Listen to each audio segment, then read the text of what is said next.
안녕하세요 여러분, 세상돌아보기입니다. 오늘은 24년 6월 2일이고 일요일입니다. 오늘 국방론 편곡주로 하나 골랐고요. 저기 미국이 우크라이나에 제공한 에이테킴스, 이게 우리도 관심이 있죠. 왜냐하면 똑같은 무기 체계가 우리도 지금 이제 곧 배치가 될 것으로 보이고 폴란드에 수출도 한 거잖아요. 그래서 이제 뭐 다른 미국 무기들도 그런 약간 허상의 바탕을 둔 뭐랄까 고평가 이런 부분들이 좀 있죠. 예를 들어서 뭐 에이브람스 전차도 이번에 원래 60대 정도 보냈다고 했던 것 같은데 31대 정도 보낸 것 같아요. 그래서 여러 대가 이제 좀 깨져 나갔기 때문에 전선에서 좀 뺐다고 해요. 그래서 뭐 새로운 지금 우크라이나군이 운용이라는 부분에서 좀 부족해서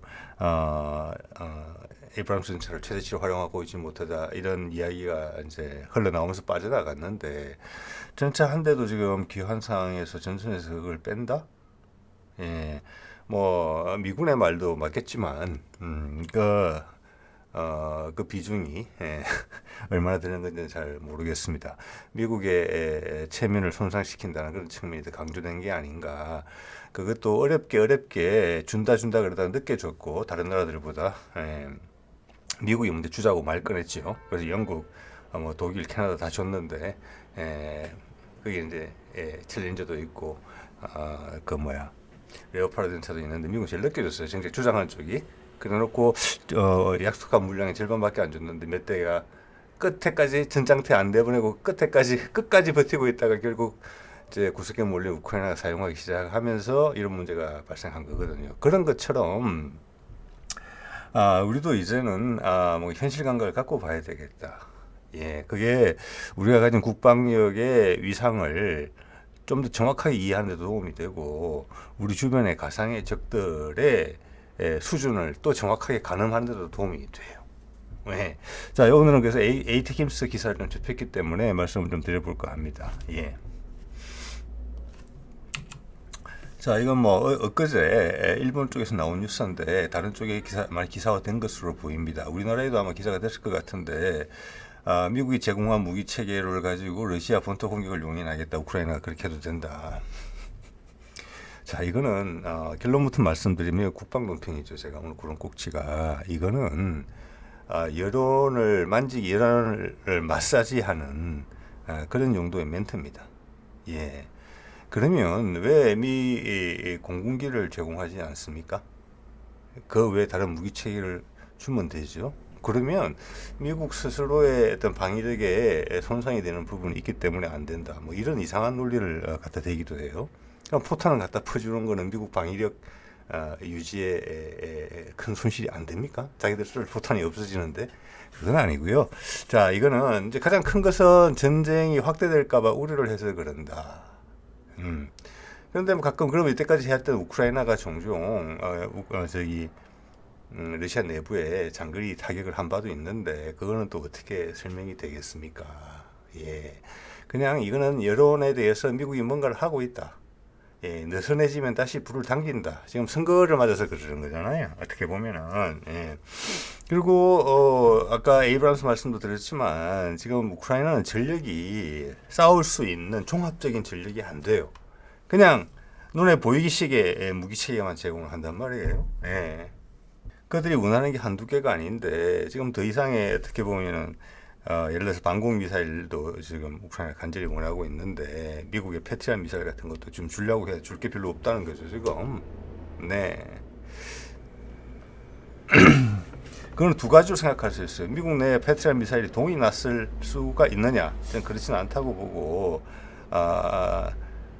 두 번째는 지금 우크라이나의 어떤 이렇게 뭐랄까 약간 절름발이식의 전력을 가지고 패트리엇 미사일 제공해 봤자 또 지난번처럼 킨잘 같은 거에 공격을 받으면 그냥 간다. 즉 대공 방어 전체적인 정찰 이런 모든 자산들이 종합적으로 했을 때 운용되는 것이지 그게 만능의 무기가 아니기 때문에 패트리엇 미사일 포대 하나만 보내가지고는 지난번하고 똑같은 꼴이 난다. 뭐 이런 거거든요. 그런데 우리가 뭔가를 하고 있음을 보여줘야 되고 사람들이 미국이 이 전장에서 지고 있다는 것을 사람들이 느끼면 안 되기 때문에 이런 말을 하는 거예요. 자, 그러면 미국이 제공해서 러시아 본토를 공격할 수 있는 유일한 무기가 뭐냐? 깊숙이 지금도 하고 있어요 이미. 그게 AT킴스잖아요. 사거리 300km, 290km. 그래서 지금까지는 크림반도를 주로 공격했어요. 요게 가운데서 또 회색지대인 거예요. 여기서 러시아 본토를 공격한다는 것은 바이든의 말을 이렇게 해석할 수 있어요. 러시아의 원래 영토를 공격하게 할 수도 있다. 300km 한도 내에서. 이 말일 수도 있어요. 왜냐? 크림반도는 러시아가 병합한 지역이기 때문에 우크라이나의 영토였다는 그런 전제가 깔려 있어요. 그리고 회복해야 되는 영토다. 그렇기 때문에 거기에 대한 공격은 러시아 본토에 대한 공격으로 간주하지 않았다. 이런 설명까지 붙여야 되는데 그런 설명도 사실 사치예요. 여러 가지가 전부 다 말장난이기 때문에. 예.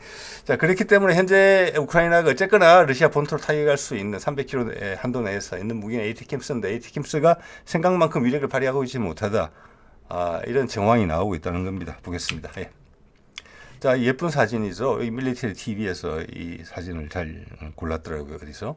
자, 이건 하이마스의 발사관이 저렇게 된 모습은 처음 보는 것 같습니다. 예. 국내에서도 폴란드 수출용 발사 시험하는 거 장면이 제 국방뉴스에서 그 화면에 잡혔지만 동영상으로 이렇게까지 발사관이 정확하게 된 모습은 못 본 것 같아요. 그게 똑같은 미사일이니까 제가 봤을 때는 우리 천무 같은 경우는 저게 이제 2개가 되겠죠. 한 개씩. 이거예요. 직경이 한 600mm 정도 되는 거고 길이는 4m 정도 되는 우리가 통상 알고 있는 탄도탄보다는 좀 작아요. 네, 그렇게 생각하시면 되고 사거리 290km. 최대고 290km를 날아가려면은 최대 고도가 이게 가장 중요한 게 뭐냐면은 왜 하이마스가 격추되는 죄송합니다. 왜 AT킴스가 격추되느냐? 예전에 제가 그렇게 예측을 한 바가 있었습니다. 예, AT킴스에 대해서 좀 뭐랄까 좀 과잉 칭찬이 있길래 미국이 지원해 줄 때는 뻔히 나야 되니까 그걸 막 무적의 무기로서 전황을 막 바꿀 수 있는 뭐 게임 체인저 이런 걸 막 갖다 붙이잖아요. 전자오락처럼. 그게 아닌 것 같은데 왜냐 이게 분류가 어떻게 되어 있냐면 전술 탄도탄이에요.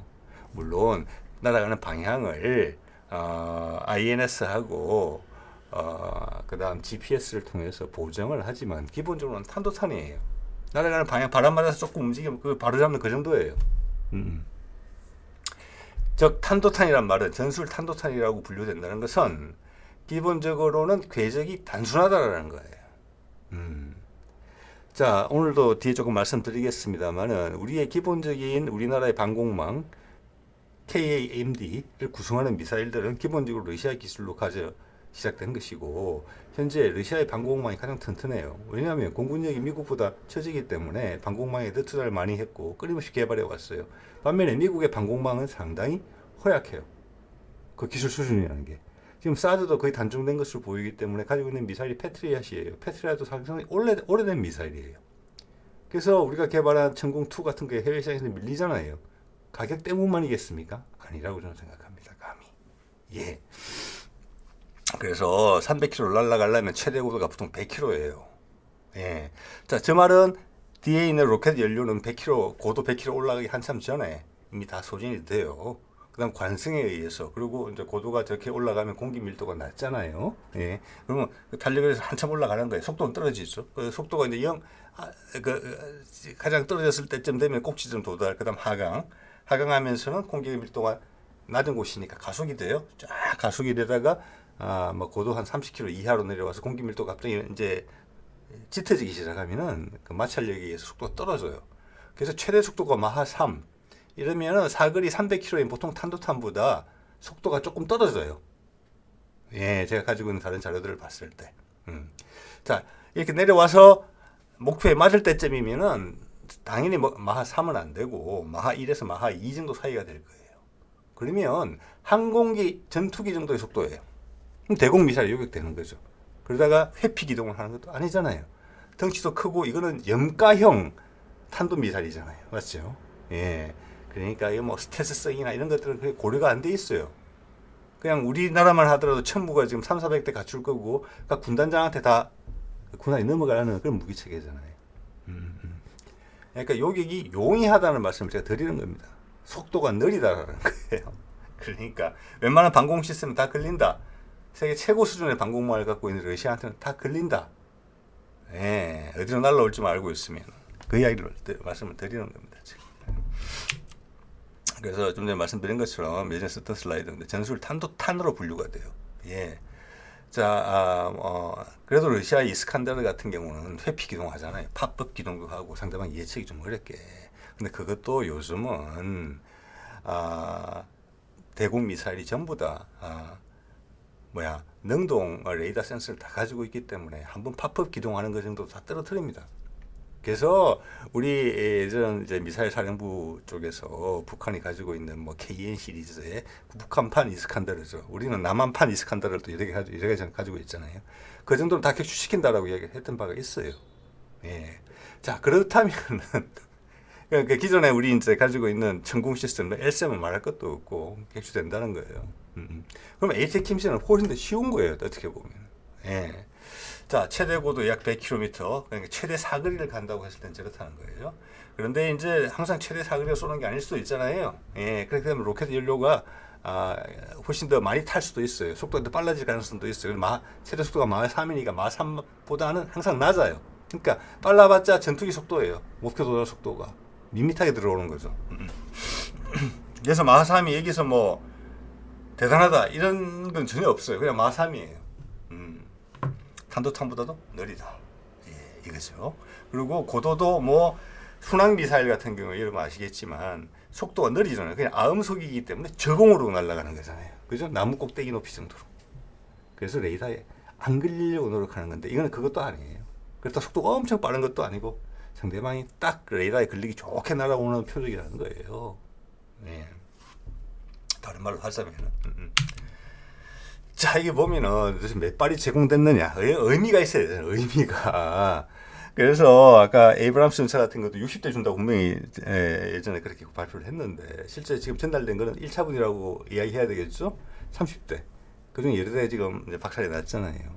그러면 그 30대를 추가로 우크라이나 전세에 투입해서 전황이 바뀔 수 있겠습니까? 예. 그 M1 에이브람스 전차가 무적의 뭐 태권보이도 아니고, 그러면 ATACMS도 몇 발이 전달되느냐가 상당히 중요해요. 여기에 여러 가지 장난질이 있는 거예요. 여론을 마사지하는 것들이. 예, 이거는 다량으로 쏴야 되는 미사일이라고 저는 봅니다. 우리가 3,400대 가질 거잖아요. 그죠? 천무를.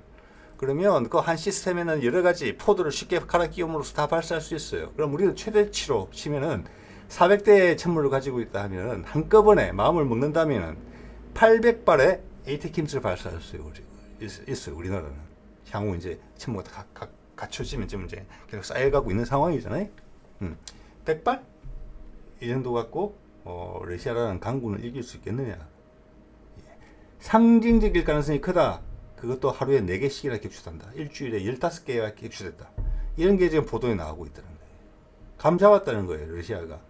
처음에 크리미아 반도에 있는 뭐 군사 공항을 한 군데 맞아서 제법 성과를 냈다고 해요. 근데 그 다음부터는 러시아가 감잡고 격추시키고 있다. 하이마스도 280mm짜리도 쉽게 격추시키고 있다. 이겁니다. 효과는 제한적이다. 대신에 그런 것은 보도가 잘 안 된다. 보도가 많이 되는 것은 ATACMS를 미국에 제공해가지고 러시아를 확살낼 수 있다. 그는 희망 고문을 계속 하는 거예요. 전 세계 여론에다가. 미국은 할 바를 다 하고 있고 우리는 지고 있지 않다. 그런 거죠. 자, 이거 볼게요. 로이터 기사고 5월 4일에 나온 기사네요. 크림반도에서 러시아 발표를 인용했는데 주장했다는 표현을 안 하고 러시아가 발표했다 이렇게 이야기했습니다. 이거 많이 다르죠? 맞다는 거예요. 그러니까. 하루에 4발의 ATACMS를 격추시켰다. 지난주부터는 총 15발 격추했다.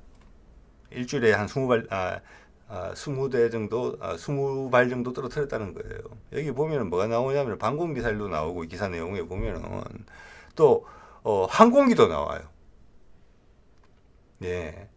아까 말씀드렸죠. 속도가 이제 끝에 가면 마하 2 이하로 떨어질 거예요. 그러면 항공기랑 똑같아요. 뭐 크기도 비스무리하죠. 그러면 공대공 미사일로 격추시켰다는 이야기예요. 공대공 미사일로. 예. 자, 이 말이 해주는 게 뭐냐면은 ATACMS가 로이트가 그 말은 적지 않고 단신으로 처리했지만 효과 없음이에요. 효과 없음. 100발 보내가지고 벌써 20발 떨어져 격추당했잖아요. 몇 개 맞은 거 있겠죠. 이게 전황을 바꿀 수 있는 무기가 되겠습니까? ATACMS를 이렇게 활용하면은 이게 아니라는 이야기입니다. 이건 허상이에요. 이렇게 믿어줬으면 좋겠다 이렇게 이야기하는 거죠 우리한테. 자, 그래서 뭘로 떨어뜨리느냐 미사일. 예. 지금 가장 가능성이 높은 것으로 보이는 것은 이 북크 미사일 가능성이 높다 이렇게 보고 있는 것 같아요. 예, 아닐 수도 있습니다. 근데 제가 대충 맞는 짐작인 것 같아요. 예. 자, 오늘 이걸 통해서 여러분이 또 하나 이제 우리가 저도 포함입니다. 감을 잡을 수 있는 거는 러시아 방공망의 서열이 어떻게 되어 있는지를 볼 수 있어요. 즉 러시아의 미사일 방어 시스템의 체계를 구성하는 미사일들이 어떤 게 있는지를 알 수 있어요. 우리도 보면 한국판 아이언돔부터 시작해서 천궁1, 천궁2, 그 다음 천궁3 개발하고 있죠. 그 다음 LSAM, LSAM2, 또 LSAM은 또 탄도탄용, 항공기용 이렇게 또 구분이 되고 있지 않습니까? 예. 자, 러시아는 나라가 넓어요. 예. 그래서 기동성을 상당히 중요시하고 모스크바 같은 핵심 지역은 전역을 방어하지만 그 외 군사 지역은 전역을 러시아는 땅덩어리를 다 보호할 수가 없어요. 그래서 기동성을 상당히 중요하게 여기는 것 같아요. 특히 파견 부대. 그래서 우리하고는 상황이 좀 다른 것 같아요. 우리는 지금도 천궁1 20개 포대, 천궁2 20개 포대, 그냥 한반도가 흘러 넘쳐요. 미사일로. 미사일 과잉이에요. 거기다가 LSM까지도 배치될 거잖아요. 거기다가 신궁도 있죠. 예, 거기다가 보병사단에 지금 다수 배치되고 있는 30mm 기관포도 있어요. 그것도 중앙 통제 안에 다 묶으려고 그래요. 여러 겹으로 하려고 그러잖아요. 레이더도 그렇고. 예. 그리고 무인기 떠 있고 초저궤도 위성이 이제 올라가기 시작하잖아요. 그리고 천궁1의 레이더, LSM의 레이더, 해상의 구축함 호위함들의 레이더, 무인기 레이더, 그리고 광역 방공 레이더. 이러면 우리나라는 숨을 데가 없어요. 미사일 과잉이 이거면 충분해요. 그렇지만 오늘 러시아 미사일들을 보면서 우리가 하나 참고할 수 있는 부분은 예전에 제가 잠깐 드렸던 말씀인데 우리 기동사단에 지금 천마 미사일이 있잖아요. 그거는 저는 좀 교체돼야 된다고 봅니다. 지금. 왜냐하면 지금 M1 에이브람스 전차가 부끄럽게도 꽁지를 뺀 이유가 뭡니까? 50만 원짜리, 60만 원짜리 지금 그 드론에 타격을 받아가지고 큰 피해가 나고 있잖아요. 예. 지금 천마 시스템은 새로운 전장에 적응할 수 있는 무기가 아니다. 예. 그 미사일 체계가 바뀌어야 된다. 우리 기동부대만큼은 우리가 미사일이 흘러넘치고 밀도가 과잉이지만 기동부대는 무슨 일을 할지 모르잖아요. 그리고 해병대 같은 경우도 파견부대가 전략 기동군이란 말이 지금 우리가 있단 말이에요. 제가 이것은 해외 파병을 진지하게 고려한다는 표현이에요. 해군제 강화하는 거하고 합쳐서. 그러면 그런 원정 부대를 위한 기동 부대를 따라갈 수 있는 조금 소형의 지금 천마 어차피 기동산 해상 있는 거잖아요. 그걸 대체해야 된다. 거기에 이 오늘 소개드릴 러시아 미사일들이 참고가 된다 이런 말씀 드리는 거예요. 자, 지금 이제 가장 에이테킴스를 요격했을 것으로 보이는 방공 미사일은 비행기 말고 이제 비행기는 좀 설명드렸고 방공 미사일로는 북커 이 미사일이 좀 언급이 되는데 이것도 역사가 오래됐어요. 즉 이것은 이게 괜찮다는 거예요 플랫폼이. 그래서 계속 개량되고 있어요. 최신 개량형은 2016년부터 나왔는데 북커 M3예요. 예. 일단 미사일 최신 재원부터 볼게요. 최신으로 오면 미사일이 작아지고 사거리는 길어져. 이 로켓 기술의 발전이죠. 네. 패트리어트 초기형은 굵었어요. 지금 가늘어졌죠. 우리 미사일들도 꽤 가늘죠, 작고. 사거리가 70km도 계속 많이 늘어난 거예요. 사거리 70km예요. 예. 자, 이렇게 되면은 이게 지금 천궁2의 사거리가 공개가 안 되고 있는데 그보다 좀 못 미치는 수준이지만 상당한 수준이다. 예, 이미 미사일 자체는 우리 천궁 미사일보다 큰 것 같아요. 예. 대응 고도 35km다. 예, 그죠?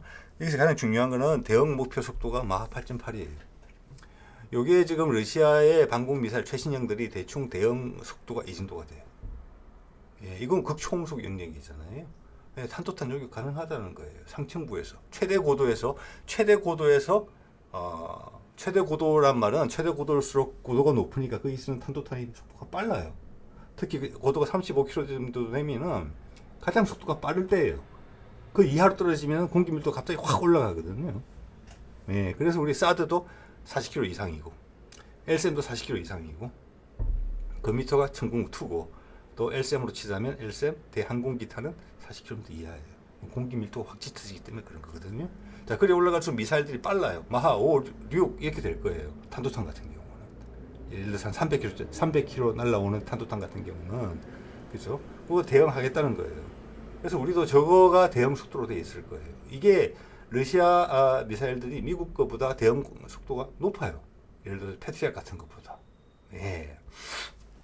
그래서 이걸 지금 12발 실려 있죠. 예, 이렇게 돼 있는데 이게 M3고 이게 밑에가 무한궤도에 달려 있죠. 이거는 우리 그냥 천궁 원 포대랑 똑같다고 생각하시면 돼요. 이게 지금 레이더 없잖아요. 레이더 차량 따로 있고 통제소 차량 따로 있어요. 그 외에 부대 차량이 또 있겠고 이런 발사 차량도 여러 개가 묶어 있겠죠. 이게 한 포대예요. 대신 이 포대가 엄청 기동성을 가지게 돼 있는 포대예요.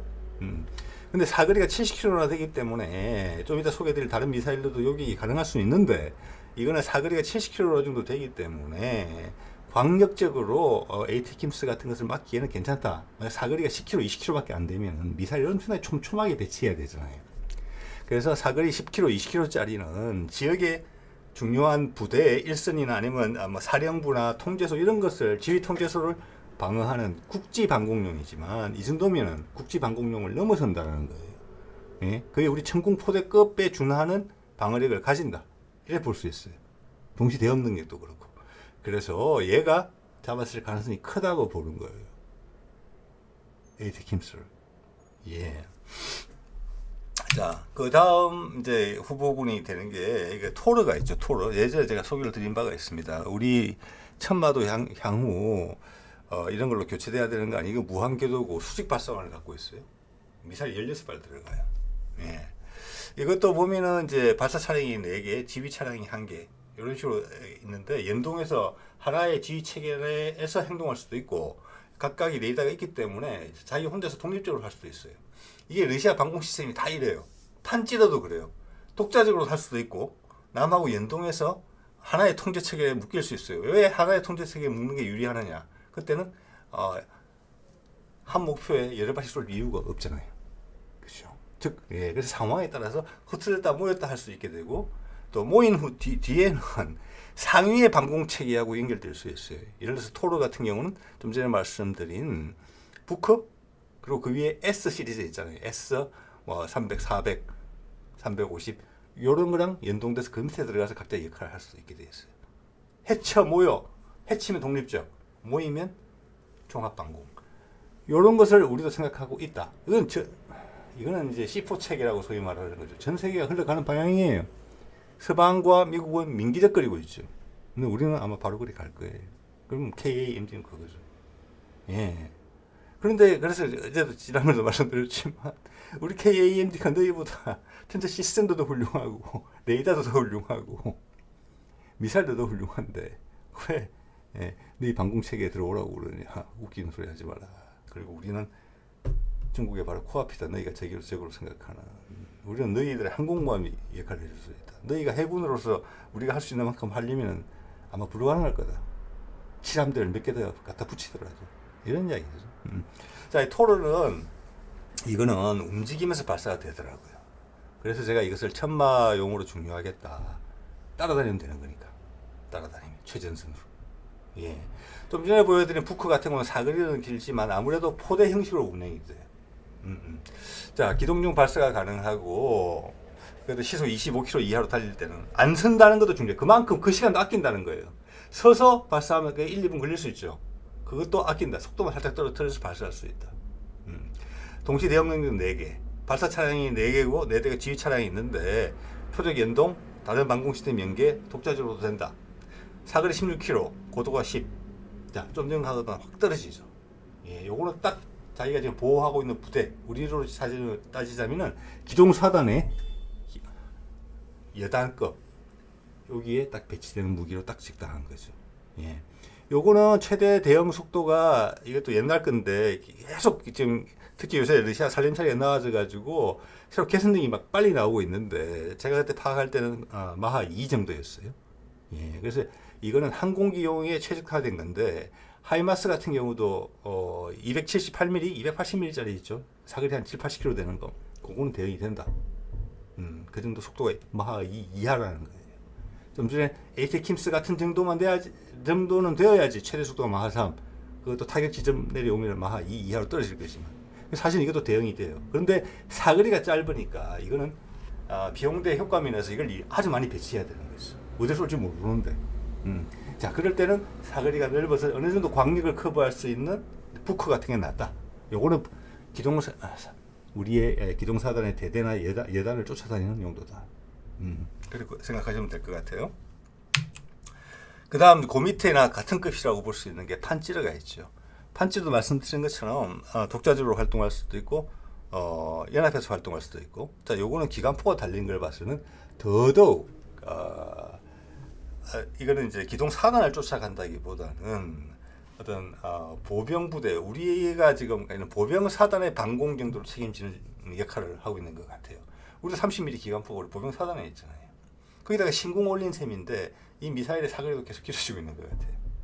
제가 아까 위키피디아 보니까 최신형은 한 25km 정도?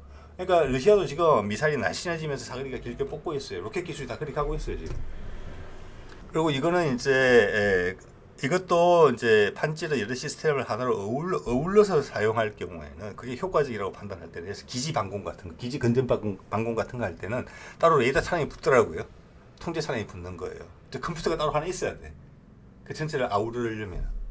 근데 토르 같은 거는 기본적으로는 세팅이 돼 있어요. 근데 이거는 기본적으로 판찌르는 기본적으로는 이 개별 개체가 하나의 방공 체계예요. 트럭 샤시에 올라가 있기도 하고 견인용도 있고 그렇죠. 자, 그러니까 등급을 보면 판찌르가 있고 그다음 토르가 있고 기동한 아이를 따라다니는 거. 판찌르는 아무래도 뭐랄까 기지 방공 이런 쪽으로 좀 더 치우친다고 봐야 돼요. 판찌르, 토르, 그 위에 부커. 그 위로 가면 S 시리즈가 되는 거죠. S 뭐 옛날 S 시리즈도 있지만 지금은 이제 S300, 400, 지금 S500. 예. 아까 말씀드린 것처럼 해쳤다가 프로 해쳤다 그러면 독립적으로 뭉치면은 전체가 하나의 방공망을 통합 방공망을 형성하는 상황에 따라서 왜냐하면 러시아는 영토가 넓으니까. 자, 그래서 멀리 원정을 갈 때는 그에 맞는 역할, 전체로 통합해서 밀도 높은 방공망을 구축해야 될 때는 그렇게 할 수도 있고 각자 자기 맡은 부분이 있죠. 저공, 사거리, 고도, 나의 레이더, 그죠? 저공으로 날아오는 거 담당 이런 것도 한 대로 확 묶어서 실시간으로 지정을 해준다. 그럼 동시에 수정할 수 있는 목표 수, 각각의 목표에 따라서 대응하는 무기 체계 이런 것들이 배분이 된다는 거예요.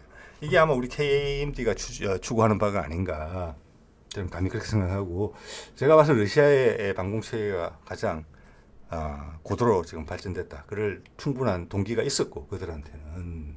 그래서 에이티킴스는 재물이다. 쉽게 말해서. 몇몇의 성과를 냈겠지만 그 성과가 났으면 엄청나게 과대 포장해서 광고를 했을 건데 안 그러잖아요. 못 그러잖아요 지금. 그런데 거기다가 뭐 이미 에이티킴스가 효율이 떨어진다는 게 밝혀지고 있음에도 바이든은 엊그제 이때까지는 안 그랬던 것처럼 러시아 내부를 공격할 수 있게 하겠다. 강하게 하겠다. 다 블러핑인 거죠. 뒤에 시간도 쫙 흘리고 있다는 겁니다. 자, 근데 우리한테 또 직접적인 관심사가 또 있더라고요. 보니까 이게 이 부크 미사일로 에이티킴스를 떨어뜨렸는데 이 보유한 나라, 부크는 오래된 미사일이에요. 그래서 버전이 아주 많아요. 최신 버전은 아까 말씀드린 M3 2016년부터 나온 거. 북한도 보유국가로 되어 있어요. 지금 빨간 동그라미 해놨죠. 이 빨간 색깔로 된 나라는 뭐냐면 예전에는 보유했다가 지금 더 이상 보유하고 있지 않는 나라를 의미해요. 파란색은 지금도 보유하고 있는 나라예요. 북한 보유하고 있다는 거예요. 자, 그러면 우리 에이테킴스 있잖아요. 한국판 에이테킴스. 그죠? 그리고 여기 있네요. 이제 지금 가장 인기 있는 것이 이제 80km짜리하고 사거리 290km짜리죠. 둘 다 이제 INS하고 GPS로 해서 정확도가 보장이 되는 거. 자, 오류를 보정하면서 날아가서 마치는 건데, 지금 이제 오늘 말씀드린 자료만 보더라도 80km짜리 저거는 러시아 같은 경우는 토르 시스템으로 저걸 주로 요격했다 이런 이야기가 지금 나오는 것이고, 지금 새롭게 투입된 에이테킴스 제일 밑에 거 290km짜리는 부크 미사일로 격출시켰다. 북한도 부크가 있으니까 그 밑에도 또 있을 거라고 봅니다. 그래서 이 북한 방공망도 만만치 않다. 당연히 뭐 러시아만큼은 아니겠지만 북한도 6.25 때 항공 전력의 열세로 큰 피해를 봤기 때문에 방공 전력에 엄청나게 많은 투자를 했을 거라고 봅니다. 예. 그래서 다시 우크라이나전처럼 북한도 우리가 이걸 쏜다고 그냥 두들고 맞고 있지는 않는다라는 걸 알 수가 있어요. 예, 러시아의 방공 기술은 세계 최고고, 우리도 거기에 대해 큰 영향을 받고 있는 거잖아요. 영향을 받은 거잖아요. 이제 거의 이제 독자적인 방향을 가고 있지만, 북한의 방공망도 만만치 않다는 걸 우리가 알아야 된다고 생각을 합니다. 이번 기회에. 웬만한 건 막을 수 있다. 그렇기 때문에 이거는 ATACMS를 무작정 쏜다는 것은 별로 의미가 없을 수도 있다. 뭐 엄청나게 대량으로 쏘면 효과가 있을 수도 있겠지만, 하지만 우크라이나군 같은 경우는 방공망도 항공 전력도 지금 없잖아요. 예. 그렇기 때문에 무인기 전력, 또 인공위성 전력 이런 게 부족하기 때문에 가장 효율적인 방법으로 자기의 자산을 활용할 수가 없다. 예. 그래서 우리도 ATACMS가 제대로 위력을 발휘하려면은 ATACMS의 앞길을 가로막는 저게 방공 포병 정도는 제거를 한 다음에 해야 된다. 그게 여러 가지 수단들이 강구가 되겠지만 항공기 포함해서. 예. 자, 그래서 ATACMS를 이제 발사할 때도 여러 가지 조건들이 있지 않을까. 이게 이제 배치가 되기 시작하면 그 교범이 있지 않겠습니까? 이렇게 한 다음에 발사를 해야 되는 거예요. 무작정 발사하면 여기 거기에 포대가 있는 것 같으니까 자주포 포대가 곡사포 포대가 있는 것 같으니까 한 발 쏴주지. 예? 그래가지고는 날아가다가 격추당한다. 자, 우리는 되게 좁은 밀도의 작은 면적에 엄청나게 군사적 밀도가 높기 때문에 북한도 그것들 수준이 어느 정도인지는 모르겠지만 대포병 레이더 정도도 다 있다고 봐야 돼요. 이런 날라오면 대포병 레이더에 잡히지 않겠습니까? 북한이 쏘면 우리도 이런 유사한 무기체 이런 게 있잖아요. 북한도 이거보다 더 굵은 거 대포병 레이더에 잡힐 거잖아요. 거기도 잡힐 것이고 방공망 엄청나게 촘촘하게 배치됐을 거잖아요. 북한 생각하면 과거에 미국 항공 전력에 많이 얻어터졌던 걸 생각하면 그럴 거잖아요. 그죠? 예, 그래서 그냥 쏜다고 맞아주지는 않는다. 예, 이런 생각을 좀 해볼 수가 있겠고요. 이거는 지난번에 이제 우리는 CTM 290이라고 이름을 지었던데 죄송합니다. 폴란드 수출용할 때 시험 발사 마지막 장면이었습니다. 예, 요게 날아갔는데 지금 항공기가 와서 거기서 공대공 미사일로 격추도 시켰고 지상에서는 북한 미사일로 추정되는 대공 미사일에 의해서 많이 격추가 됐다. 몇 발 쐈는데 지금 아까 로이터 기사만 보더라도 19발 정도가 격추됐어요. 아니면 15발이든지 계산하기에 따라서 상당수가 격추된 거예요. 제공은 100발 정도다. 그게 벌써 5월 초니까 벌써 100발 다 통이 났을 수도 있어요. 큰 효과 없이. 바이든이 저는 이야기 한단 말이에요. 지금 최근에 155mm 탄 이야기도 있었지만 ATACMS 미국 보유분 엄청나게 많이 갖고 있지 않을 거라고 저는 감히 생각합니다. 예, 특히 이 지금 290kg짜리라 더 줄래야 주기가 어려울 수도 있어요. 단기간에는. 예. 자, 오늘 ATACMS가 러시아에서 대공망에 걸려서 격추됐다는 이야기를 듣고 떠오른 생각을 좀 정리를 해봤습니다. 자, 오늘 여기까지 하겠습니다. 네.